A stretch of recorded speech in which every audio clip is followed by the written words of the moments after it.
You were born into a creative environment and you continue to live that way. It's what's normal, I think. It's we can't imagine any other way to to live. I did go to an office for a while. 3 days? Little more. 5? But it was, well, it started because I was doing freelance advertising work in Davao City. And in Davao City, that simply meant correcting the English of your clients and, making them read well in the newspaper or stuff like that. Conversational. Yeah. One of my clients just said, "Why don't we set up a company?" I said, "Okay." And it was just me. So they put me on the payroll as a separate company. Maybe it was a tax. I don't know what they were doing. They didn't make any money off me, but I think he liked having me to talk to. So you were a babysitter, basically. Kinda, executive babysitter.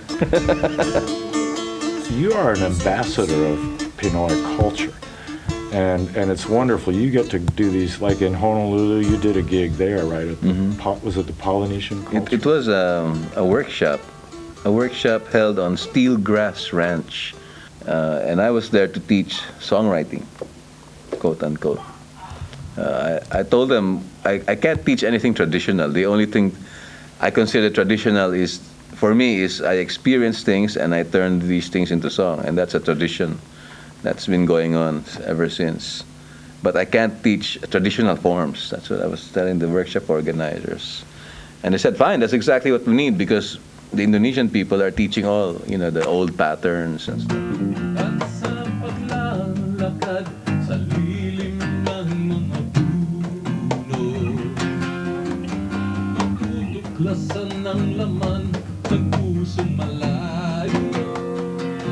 I was about maybe 9 or 10 years old.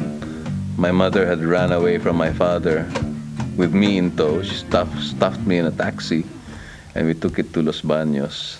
And the house of my aunt, that's where we stayed overnight. There was a piano there. It was open, and I started doing stuff on the keyboard. And I realized that was how to compose, to make a pattern that you could repeat, that would be recognizable. I realized that, so this is composition.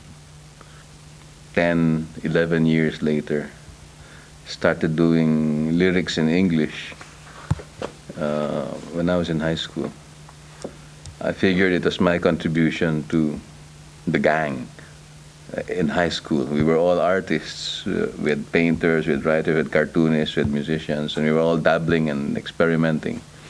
And we would to sort of live up to each other. We would show our creations to each other. And we would learn each other's songs and write each other's scripts to illustrate and stuff like that.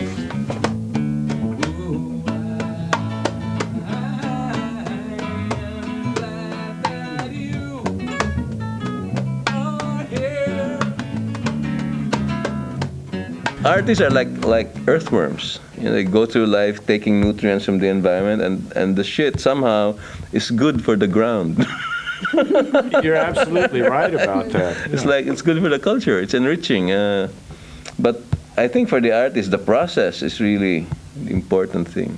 The doing, the getting done with it, and the doing other things, and just doing, eating your way through all this nutrient-rich reality. You're eating your way through it. And passing good songs. Yeah, you're excreting good stuff.